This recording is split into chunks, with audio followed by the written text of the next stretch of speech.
Greetings and salutations. Welcome yet to another live training here on my channel. We're doing it live as much as we can. It's your humble correspondent, El Jefe. Thanks for being here. Today's topic, of course, is just the facts, ma'am. The numbers behind selling life insurance. Specifically, this training is for y'all new agents out there that are looking to get into the life insurance space. Maybe you're in the process of getting licensed or thinking about getting licensed, or maybe you're already licensed and you're looking for some guidance on what to expect from a financial and activity side of the business when it comes to selling life insurance. So the purpose of today's content really is to do a numerical deep dive on all of the different elements that go along with selling life insurance, with conversation topics including how commissions work, what drives commissions, what expenses you need to be worried about, how to calculate some of the issues that all life insurance agents experience into your revenue and profit expectations, and then talk about activity and how activity directly influences the goals that we have for our income. So my goal for this to conclude is to really kind of give you a guidepost or a guide as to what to expect from a financial standpoint if you put in the effort that's required to be successful, and not only just from a money standpoint, but more importantly to an extent is the activity standpoint. Those are important numbers to also measure and seriously consider as well. So again, as we do our training today, if you enjoy what you see here, please consider hitting the like button, and that will help YouTube spread this video across all insurance agents who need to see the numbers, who frankly really aren't ever told the numbers. Hey, Danielle or Daniel, Richard, Ken, Aubrey, Sunday, what's going on? And I'll probably save some questions you guys have that are unrelated to today's call near the end of the call. And as much as I can, I've got a whiteboard up here. I'm going to try to use it. It's going to be on my desktop. We'll see how well I get to it. So, but I'll try my best. But let's start from the beginning. So when we're talking about the numbers associated with selling life insurance, there's really three main numbers that we need to be concerned about. The first number is revenue. The second number is expenses, or the costs associated with acquiring revenue. And the last number, which is the most important, is what do you have in your bank after expenses, otherwise known as net income.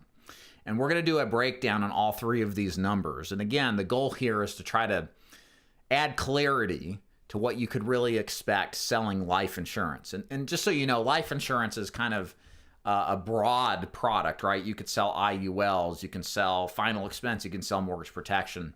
So I'm keeping this broad just for the sake of everybody and kind of talking about things in a general sense when it comes to life insurance, or maybe some times where I'll reference, say, final expense, because that's the product line that we do and we know best at the Ford Insurance Group to kind of clarify different aspects. So let's start first with revenue. So what revenue can be thought of really, and I say revenue, expenses, profits, because essentially it's a P&L statement we're talking about, P&L being profit and loss statements. And essentially this is how this breaks down. Insurance sales is no different than any other kind of business. You got money coming in, you got to put money out to pay for and operate your business, and what's left over is your income. So the first thing we're going to talk about is revenue. And for the insurance agent, revenue is life insurance commissions, okay? So life insurance commissions can vary wildly. Generally speaking, mortgage protection life insurance commissions tend to be higher than final expense. So it's going to depend on, if your question is, well, how much money can I expect to make per life insurance sale? It just largely depends on the product you're selling. Certainly how you're taught to sell it makes a huge impact. In fact, we did a training on that in our group today in the morning on how kind of, for example, I played an old call I did and showed my team, here's what happens when you shortcut yourself on getting the highest budget possible. So there's a definite impact that you have on what the outcome will be. But every product kind of has its averages. And I'll kind of give you, again, the two product lines I feel some comfort with. Generally speaking, if you do a good job of selling final expense life insurance, you're looking at about a $65 to $70 average. Again, that can vary. There are definitely smaller deals and a lot larger deals. And in the mortgage protection business, my limited scope and experience of that is around $80 to $100 a month, but of course that can vary wildly too. The next thing you need to determine is, now that we know the case size, the next thing that's important to understand is, okay, I know how much the premium is per month, but what am I going to actually make? So an important factor in determining what your commission is what your percentage commission is. And this is where, in many circumstances, the commission will range wildly. It can range because differences because of the type of products you sell. For example, a 10-year term insurance product pays a lot less than a 30-year term insurance product across the board. There aren't, maybe some carriers pay differences or they have it the same, but for the most part, a 10-year term's shorter, so it tends to pay less versus a 30-year term where the carrier can collect 30 years. They factor in a little bit more money into the equation. The other factor, of course, that affects commission rates is really what your agency offers and what the kind of going norm is on compensation levels. There are carriers that try to get you to drink the Kool-Aid and tell you how great it's going to be when you start recruiting everybody with a pulse around you. And they put you into a lower commission level because, well, everybody above you has to get fed off of your activity, recruiting other people to recruit other people. And while there are others out there that don't build an MLM type of strategy and instead train agents to become top producers and extended them higher commission levels, because you got to buy leads and run appointments, you need a higher commission level to factor in the cost of doing business in order to maximize your business net income potential. So again, this is the thing that is not the same between all agencies. The commission levels based on the product, the commission levels based on what the kind of norms of the carrier or the agency is going to vary. And how do you know what's good and what's bad? It really comes down to doing your due diligence. You know, what do you want out of this business? Do you want an MLM type of setup? You're probably going to get paid less. Do you want to work with a captive agency? You're probably going to get paid a lot less. If you want to work on an independent basis with multiple carriers where you're responsible for buying leads, you better be paid more because you've got more at risk. You're investing your money into leads. And obviously, if you do well, typically the commission level is a lot higher. But you want to do your research on the different ways compensation affects all of this. So for the sake of example here, the commission level should be based off of the annual premium, okay? So when somebody says you're going to get 100% commission, that doesn't mean that you're going to get 100% of all the commission paid out. It's 100% of something. And in this case, in most cases, it's 100% of what's called the annual premium. So the annual premium, think of it this way. It's a collection of the monthly premiums added up for the full year. It's actually like 11 of the 12 months, because if you pay a once a year premium, you get a little discount. But that's what the commission level that you're paid on is based off of. So let's say, for the sake of argument, there is a $100 a month premium. The total annual premium is $1,200. That's the annual premium. And you multiply that by your commission level, and let's say it's 100%. That means the dollars into your pocket are going to be $1,200, assuming, if, big conditional here, the policy stays on the books the entire time. Again, another pro tip here. Some carriers out there will tell you, I can get you a 200% commission, 250% commission, which just sounds incredible. But because, unfortunately, a lot of people just don't understand the business, they don't ask what's the percentage rate of. Well, what they'll tell you is, well, it's 250% of the monthly premium. Well, that's actually like 30% commission of the annual premium, which actually is pretty bad. So don't be don't get caught off guard if something sounds way out of sorts and too good to be true. But most carriers are going to set up a commission based off of the annual premium. And this is how we calculate our revenue, our expected revenue for the year. And again, it depends on if you're selling term life, whole life, universal life, and all that. But there's two different types of revenue that you should be calculating into your expectations.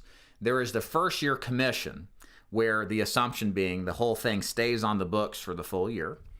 What you're going to earn off of that. And then there's also what I like to call cash flow revenue, okay? Or cash flow commissions. What cash flow commissions are is essentially what money you get up front quickly, okay? So in life insurance, generally speaking, that, let's say, go back to our example, that $1,200 in commission, we don't get that all up front on the close of the deal. We really only get approximately, most of the time, 75% of that full first year commission. Again, in this example, if I write a normal life insurance policy and the AP is $1,200, the commission level is 100%, I'm going to get $1,200 if it stays on. But up front, I'll only get 75% of that in most cases. So that means 75% of $1,200 is $900. So I'm going to put $900 of the $1,200 into my bank account up front. And that's what my cash flow revenue is. The other $300 comes assuming my business stays on the books in months 10, 11, and 12. I'll get that $300 divided by 3, paid out $100 a month, and to get my total $1,200 for the year. So why is this important? Because our bills aren't due like a year from now. They're due now, right? So in business, anybody who's run a business will tell you cash is king. If you've ever heard that before, this is the perfect example why. You can have a great business model, but if you're not getting a quick turnaround on the deals that you do and cash flow from those sales, you're going to have a really hard time of supporting the cost associated with your business, right? I mean, and this is, as a side note, this is why final expense and to a lesser extent mortgage protection is a very attractive life insurance business model, because when you sell, for example, final expense, you get paid pretty quickly, usually within a couple of days of the policy being approved, even if the first premium's not been collected yet. It's a buy now, pay later type of business. So you can cash flow within a week of that upfront money, as opposed to, say, if you're doing traditional life insurance and you're doing fully underwritten, you're doing exams, you're requesting doctor's records, that can take months. And all the while, you're not getting paid on that till that gets A, approved, and B, accepted by the client. So the one thing that's attractive about final expense and mortgage protection, sometimes a little slower with mortgage protection, but not too bad, is the rate at which you get paid on the deals that you do, because there's none of this underwriting involved that delays the eventual outcome of the deal. So understand cash flow is king. The rate at which you get paid is very, very important. Now, within the context of selling life insurance, you got typically two different ways that you can collect your commission advances, your cash flow advance or cash flow commission. You either are going to get paid on issue or on draft. And what that means is that if you issue the policy, it means the policy has been approved and the policy is going out to the client. That instance or that occurrence in time is the trigger for a lot of carriers in the final expense space to pay you, okay? The alternative is to be paid on first draft. So if you write the deal today, it's July 13, 2022, Mildred doesn't get her bank hit till August 3rd, I'm not going to get paid on first draft until after August 3rd. So the cash flow on first draft is slower than cash flow on an issue. And again, this has an impact on the rate at which you get paid, therefore the rate at which you can control cost, pay for cost, manage costs, etc. Again, there's an issue, of course, with being paid on issue, because you could be paid up front but not successfully collect the premium, right? So there's more of what we call a financing risk, that if you write bad business and you issue a bunch of business and the client changes their mind, well, now you got a chargeback situation where you wouldn't have with first draft. As long as you sell well, you follow a sales system that's not high pressure, that's designed to help the client, this is not very much of a problem. But it is intrinsically an issue, because at the rate you get paid is before the client actually pays the deal, right? Mildred may blow her money on smokes and booze over the weekend and not have the money to pay for your final expense plan. So that's always a risk. And then that becomes now a chargeback. You now owe that back. So let's talk a little bit about chargebacks, because this is the other thing a lot of IMOs and agencies don't talk about. And it's really important to factor this into your expectations on, and you could call this, is this an expense? I don't know. I think it's a reduction in revenue. Maybe I'm just splitting hairs, but I think this fits in the revenue side of it. There's always a percentage of deals in the life insurance space that just simply won't stay that full year, okay? And when you get paid up front, notice we called this in advance. It wasn't earned income. There's a difference in the life insurance space how we define the type of money that we get. When you get an advance, it's really a loan. It's a loan. And your policy is the collateral. Well, if that collateral lapses, Mildred changes her mind, doesn't want the thing after a while, well, the collateral's gone. They advance you the commission, so you got to pay it back. Now, don't worry. If you have to have this happen, and you will if you get into any kind of life insurance space, most carriers give you time. Please communicate with them. But if you write well, if you write good business, you're not pressuring the client, you're really out to help them, and that is exemplified through the work that you do with your client, then not a lot of your cases will end up getting lapses, okay?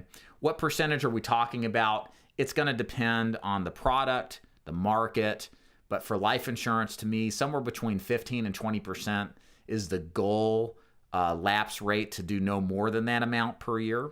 In other words, you want about 80 to 85% of your business to stick that you write each and every year. It tends to be when agents are higher pressure, they have what we call commission breath, that push product that's unnecessary to the client or inferior, that you see commission or you see persistency levels below. We call that persistency. That's the definition of, you know, what percentage of the book of business of that agent stays on the books for the first 12 months.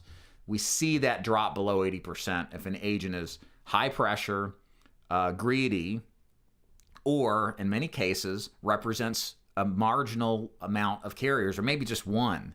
Because with one option, you tend to push product that's not very good for the client. You know it, and it causes persistency issues over time by being replaced or getting dropped.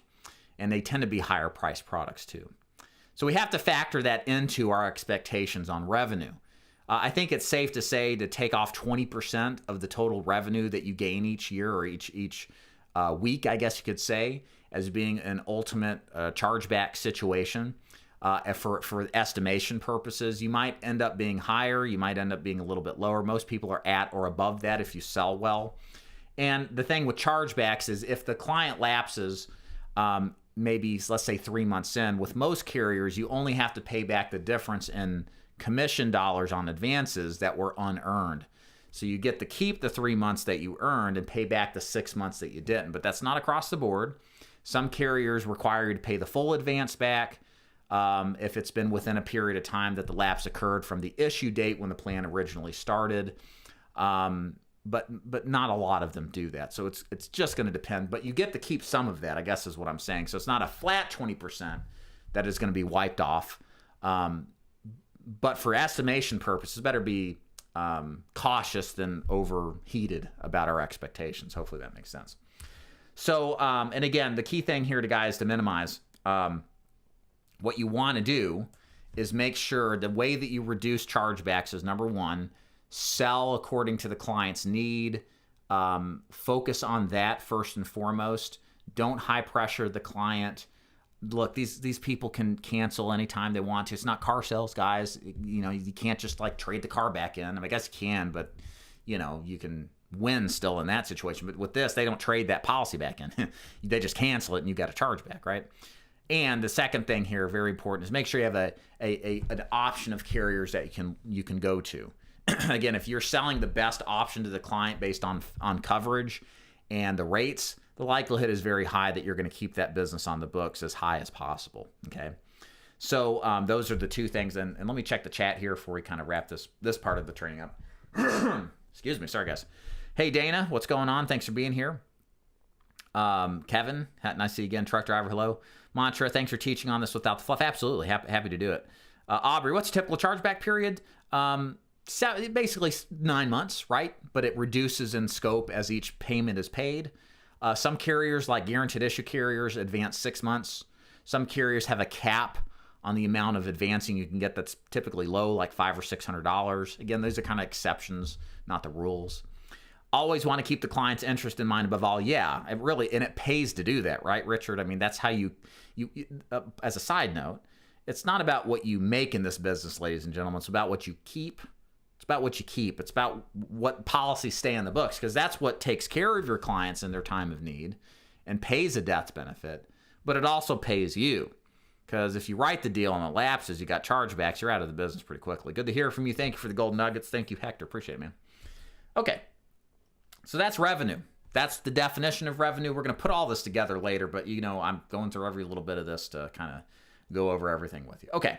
So the next stage of doing the numbers for life insurance is the expense side of the business. Again, all businesses have expenses.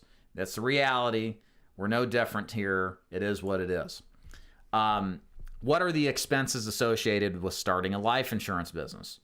Well, you got to do things like get a life insurance license.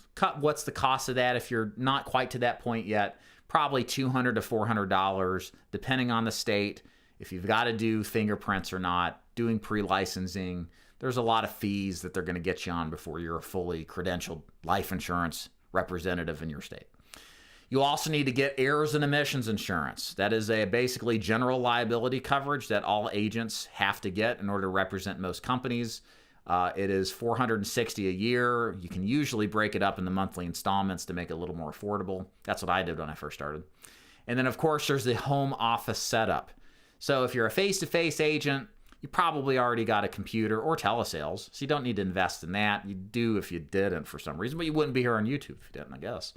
You're likely going to have to get a headset for making phone calls, possibly a CRM. That's not too bad. It can be $10 to $300 a month. Usually it's somewhere in between. And that's about it. There's very little software that you have to get for life insurance. You can pick up a quoter. All these carriers typically quote. Quoters, if you have to, are $30 to $50 a month, not too terribly expensive. And that's pretty much it. It's not a heavy startup fee type of business. That's what kind of makes it attractive. That's why a lot of people get into this business. That's why you see, frankly, a lot of multi-level marketing companies really focus on life insurance because of its low cost of entry, low barriers to entry, and high income opportunity. So you can recruit a lot of people to it. Now, of course, what is the largest expense of a life insurance business?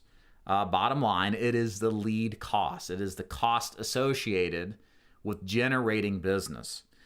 So what I want to be clear here for is there's some exceptions to this, but the vast majority of life insurance business models require you to invest in leads. A lot of agents wonder, well, how long do I have to actually buy leads? Well, forever. Look at it this way. If you're running a restaurant, would you ever ask the question, well, how long do I have to, pay the staff? Or how long do I have to, buy ingredients for the dishes? And, the answer is like, well, always if you want to run a business. Well, that's the same equivalent for the life insurance business. You're going to have costs associated with finding prospects if you're not doing cold calling, network marketing, bothering friends and family, that kind of thing. The good news is that probably 95% of your total expenses in your life insurance business are going to be associated with your lead costs, okay? So how much should you, a couple of questions on leads I'll go into. How much should you invest in leads? Well, that's going to just depend, right? What we do in final expense, life insurance sales, is generally speaking, the full-time agent invests $500 to $1,000 weekly. It depends on the type of leads they do, of course, whether they're face-to-face or telesales, a lot of variables there. But there's probably somewhere in the middle there going to be a weekly number that's going to be necessary to supercharge the efforts necessary to get in front of prospects and generate leads. It could be more than that. Some agents scale that activity or lead generation even higher so they can have higher activity, make a higher income. But it usually isn't that much lower. Again, my advice to agents is, if you're going to do life insurance sales, you likely will have some sort of marketing budget. You should have one. And I wouldn't necessarily recommend getting into this business until you can afford that. Now, the good news, to go back to the revenue side of this, what makes life insurance really appealing is that you should be getting paid cash advance commissions pretty quickly after you close deals. So this is a business that doesn't take, on the flip side, even though it requires money to start, it doesn't take 3 months to break even. It doesn't take 3 months to have the eureka moment where you start making sales. You should be making sales really in your first full week in the business. And then therefore getting cash advance commissions, starting to take care of your investment in leads, and then start profiting, usually within a month to month and a half is what we see for good agents. Well, how much expense, this is a common question that's asked, what ratio, I'm trying to think of a way that people ask it. How much money should I invest in order to make Y amount of dollars? So let's say, how much money should I put into leads or expected to put into leads to net an income of, say, $100,000. That's typically a good first-time goal within your first year or 2 years to have established in the life insurance business. How much money should you expect to put aside in leads? Again, this varies by everybody. There's no hard and fast conclusion. But one thing I will say, generally speaking, a good minimal goal is for every dollar you invest in leads, you should expect $3 minimal, $3 back in revenue. So in other words, if I wanted to put in $50,000 in over the course of a year, not all up front, into my life insurance business, at a minimum, I want to see $100,000 or $150,000 in revenue. So if you look at the net income, my net income should be $100,000 before taxes and everything else. Does that make sense? If that doesn't excite you, another way to look at it is you could put $100,000 into this business, and on using those ratios, net an income of $200,000 because it's $300,000 minus $100,000 is $200,000 net income. So it's a sense of scale that you'll eventually experience in life insurance that gets you to the higher net income levels. Of course, your return on investment, this is really what this is, could be a lot higher. Maybe it's 4 to 1. So you put $100,000 in, you make $400,000 in revenue, and after you deduct the $100,000 in expenses from the $400,000 revenue, you end up with $300,000 net income before taxes. So understand that's a minimum. It's hard to justify this business if I'm not making at least 3 to 1. That's been my experience in the business personally, as well as with other agents too. And again, this pretty much is true for across the board for any life insurance business.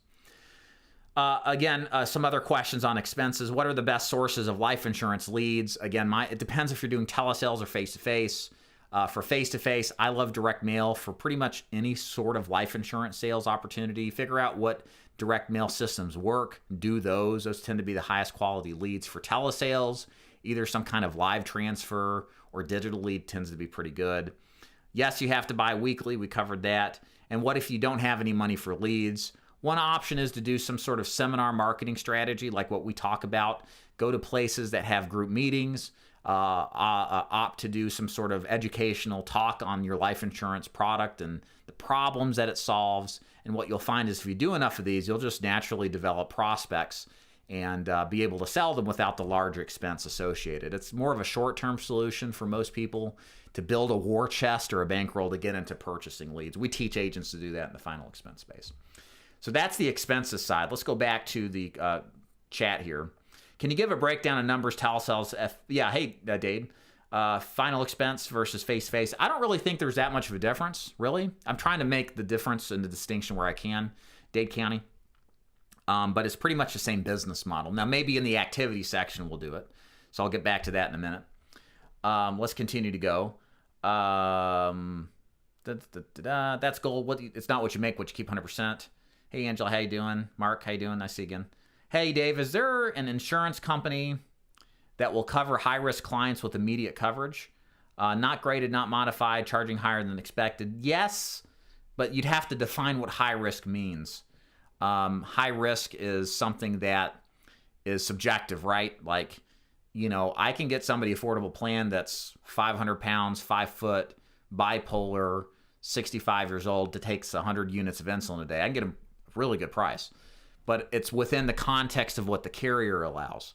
So I need more specificity, but yes, it's possible, but it's going to come down to the specific conditions. So if you want to throw in some ideas, let me know. But that's part of the reason, Angela, we recommend picking up multiple carriers. Why? Because if we pick up multiple carriers, then we have more options to optimize the coverage for our clients, regardless of their health conditions, right? Mohammed, I want to start a PNC business. After license, where can I get training? I wish I could help you. The PNC business is interesting. It's not like the life business where there's a preponderance of independent agencies that are built on training agents and helping them become top producers. It's a different business model. It doesn't have the same kind of national impact like what we do at the Ford Insurance Group. So hard to help you. And thanks for the super chat, I think. Appreciate it, man.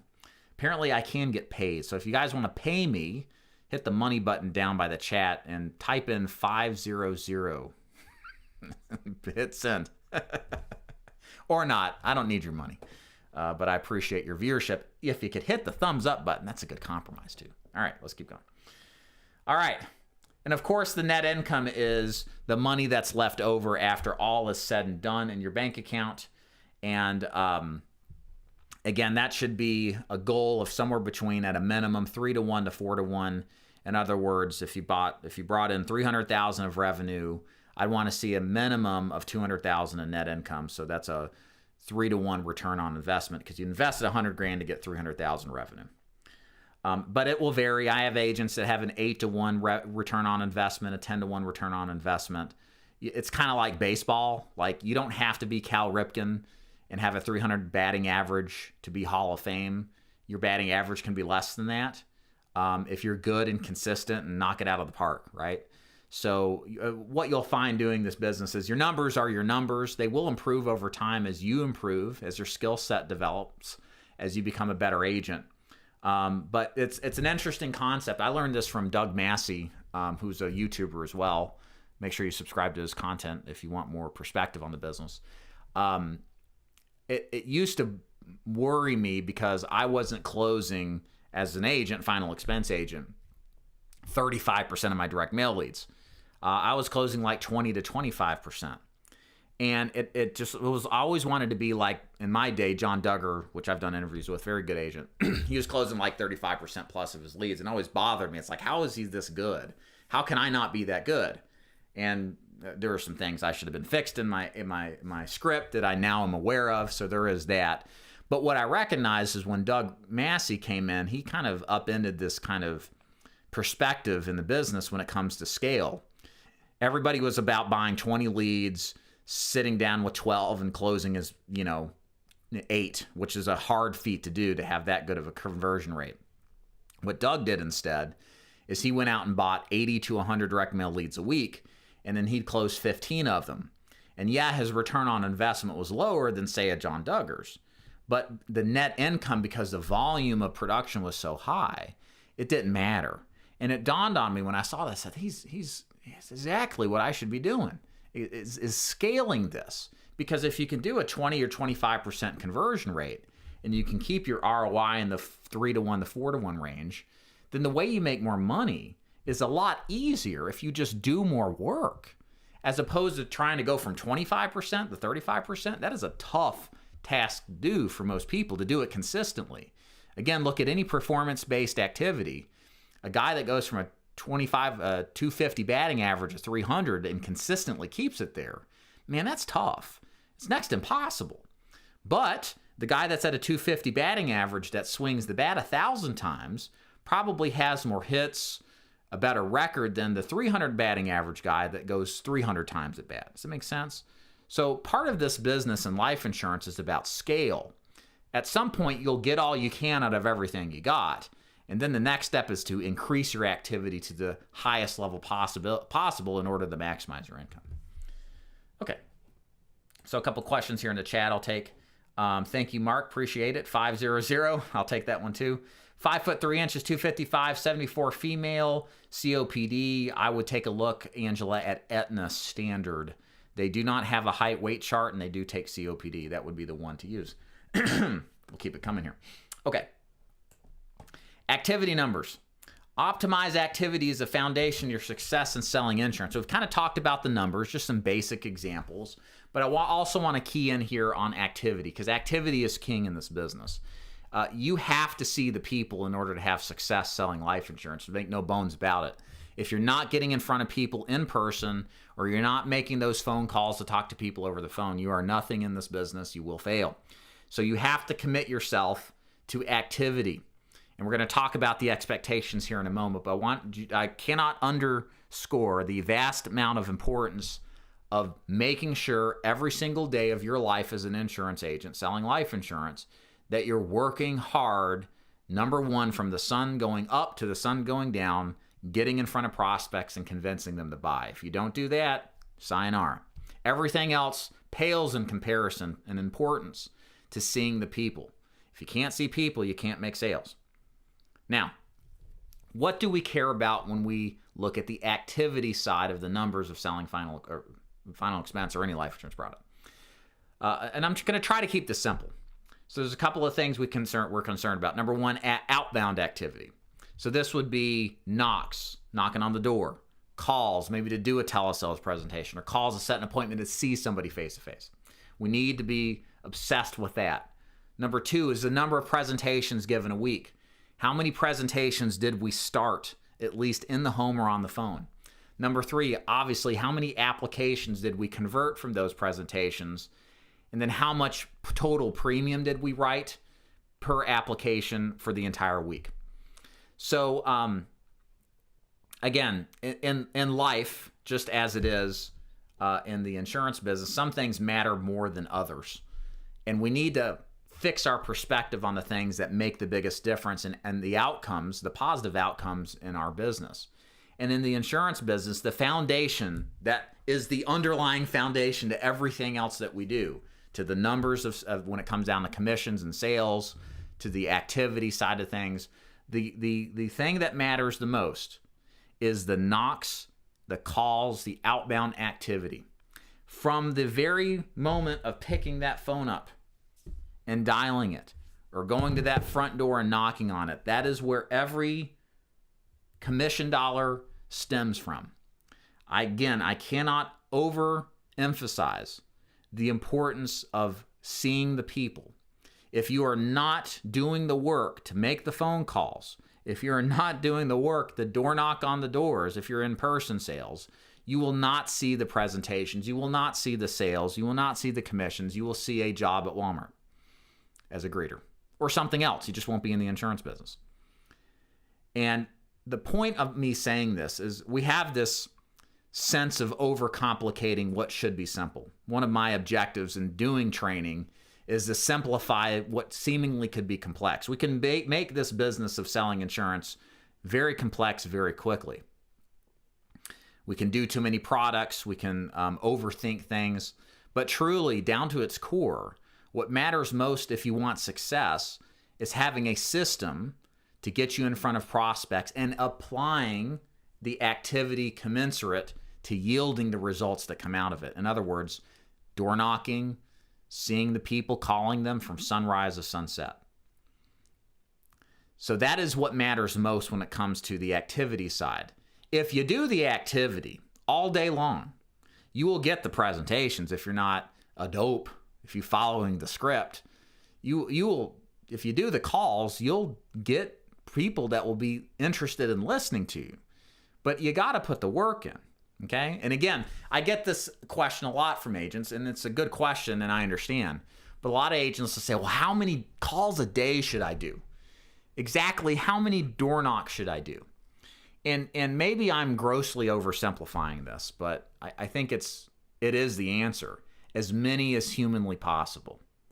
Are you really doing everything possible to see the people and get in front of them? So here's what I mean. When I was in the field, my first appointment was at 8 in the morning. I would schedule, and this is like the top level of my personal production days. I don't expect this from a new agent. But I would schedule 45 minutes apart each and every appointment, all the way up to 7 o'clock at night. I'd have 15 or 16 booked appointments.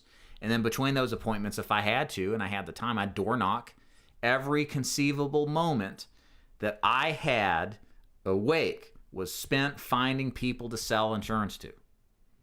That's what you need to embody in your activity and the time that you have to be in this business. Without it, there's nothing for you, okay? So it may look like, for example, Chris, one of my telesales agents, he, a couple of months ago, did 497 outbound calls, triple dialed each one of those 497 calls for 3 days. That's how many calls he made. No sales. Some presentations, no sales. The 496th one, he made a sale. Then the 497th one, he made a sale. Almost 500 outbound calls, triple dialed. It's a lot of time dialing. Made no sales until the 497th and 6th one. And he made a commission of like $1,500 to $2,000. But up to the 495th one, he was probably ready to pull his hair out. He's bald, so I guess there's no hair to be pulled. But you get the point. It takes that level of consistency in executing in order to see the kind of results, because we don't know when the results are coming. The results that we see selling are, in a sense, random from call to call. But it's the culmination of all of your calls for the week that you see where your averages lie. And it's an interesting business where we're all, animals that live in the present, right? We react to the immediacy of things. But to be successful in life, you have to understand that it takes time, that you don't see immediate results. So you have to simultaneously live in the present, the frustration of it, right? Not getting sales, getting people to hang up on you, right? Not picking the phone up, questioning yourself, but simultaneously understanding that it's the long term where you realize the averages and the opportunity. And that kind of dissonance, that's the hardest thing to really do well in this business. And for those of you out there who can make that connection, to apply yourself daily and not care about the results, but have the faith to see that it's going to follow through if you just put in the effort over the long haul. If you can do that, that's the secret sauce. Not exactly a numbers question here, but I think important nonetheless. So bottom line, guys, you got to make the calls all day long. How many hundred? I don't know, 200, 300, many as you can. Just do it. Just do it. Some days you're the pigeon, some days you're the statue. Some days everybody's throwing the checkbooks at you, some days nobody is. But if you just put the numbers in, the averages work out. Now, before we put it all together, I'll just look here in the chat again one more time. Thank you again, guys, Mark and Mohammed. Appreciate it. Aubrey, in the beginning, would you prefer the velocity of Medicare or the bulk income from life insurance since you do both? Excellent question. In short, I prefer agents start with life insurance sales because it's a better first-year commission, because the vast majority of agents need to pay bills yesterday, right? If you're not in that position where you need to pay bills yesterday and you can live off of savings, or a spouse pays the bills, and you can develop your business slower without the immediacy of cash flow, Medicare is a great product to choose. And I'm okay with it if an agent joins on that behalf. Appreciate Muhammad Ali.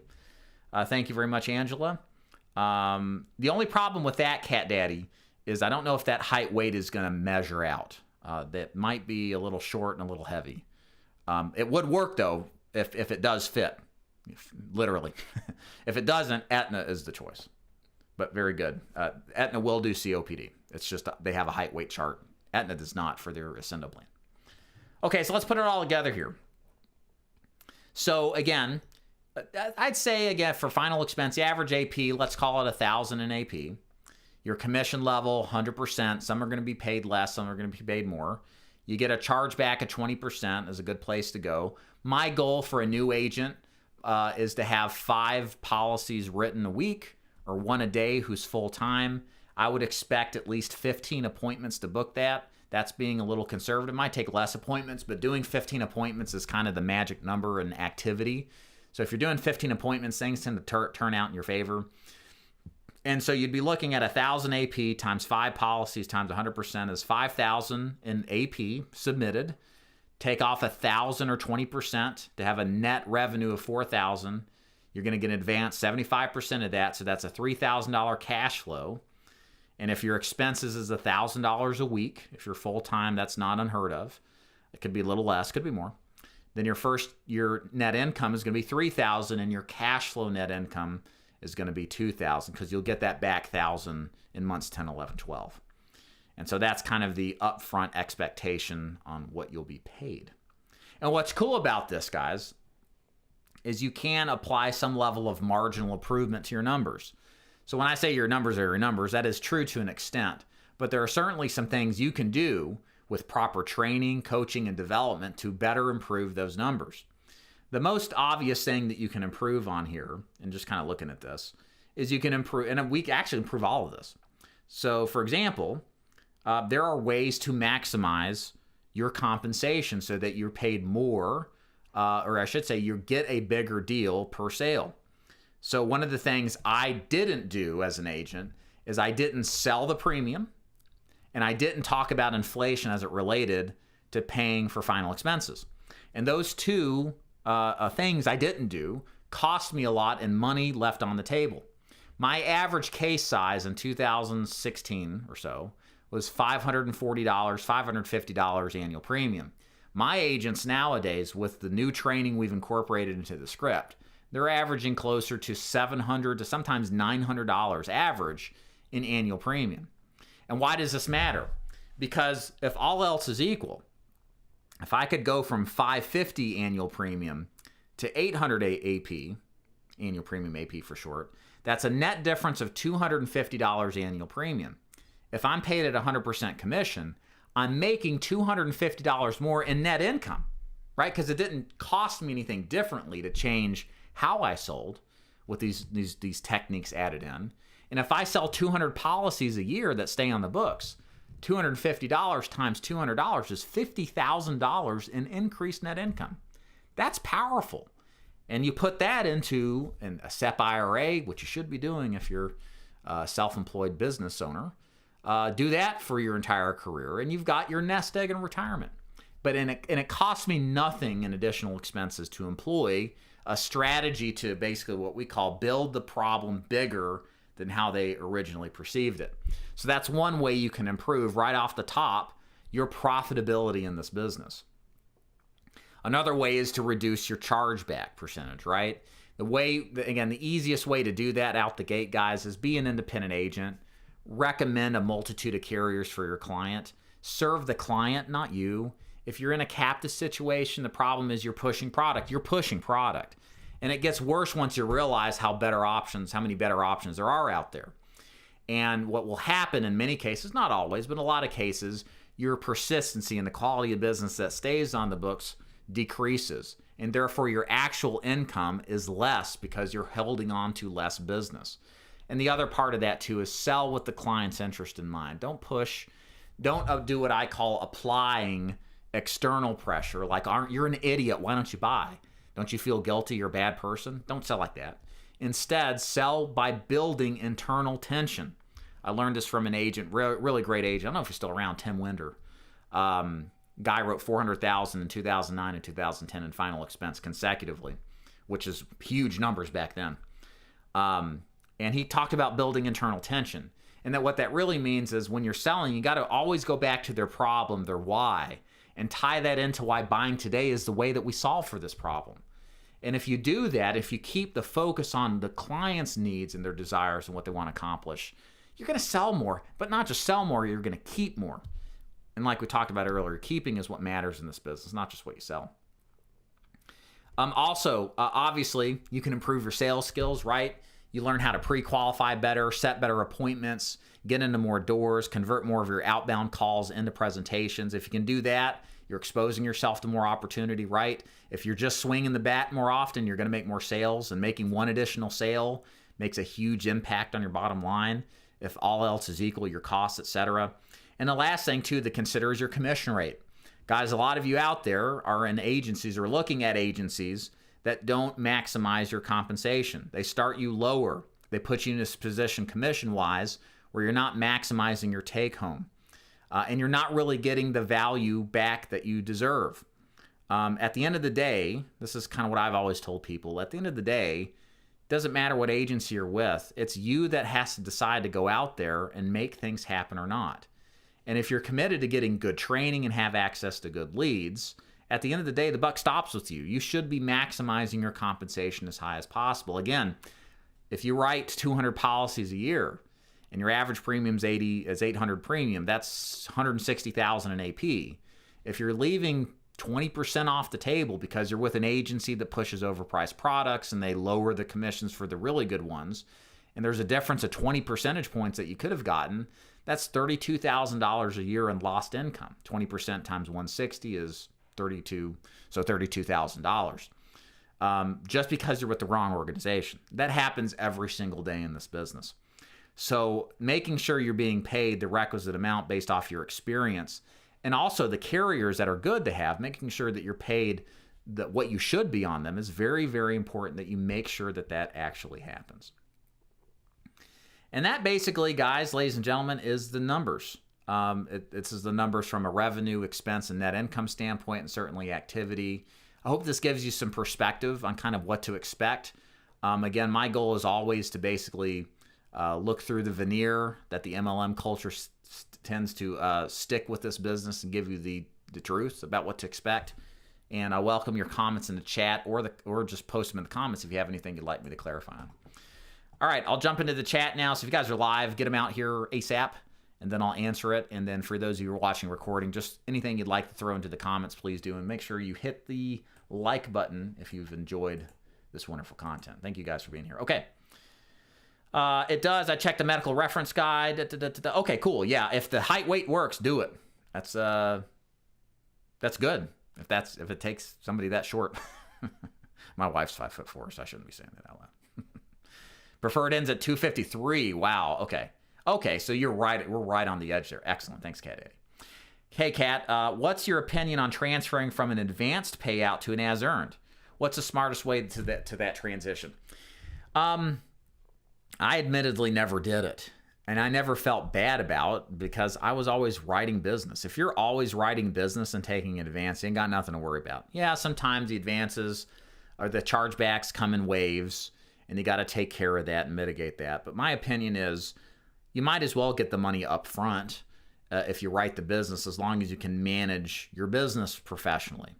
With that said, if you really want to get out from under the specter of advanced commissions, then my recommendation is over time, take some carriers, knock those down to 50%. You can absolutely change the advance to 50% or 25% and just slowly kind of pull off of the advance setup with those carriers. And over time, you'll get a little cash flow shock, but then the as earned will start picking up a little bit more, and you can just like slowly pull yourself out of that over, say, a year to 18 months.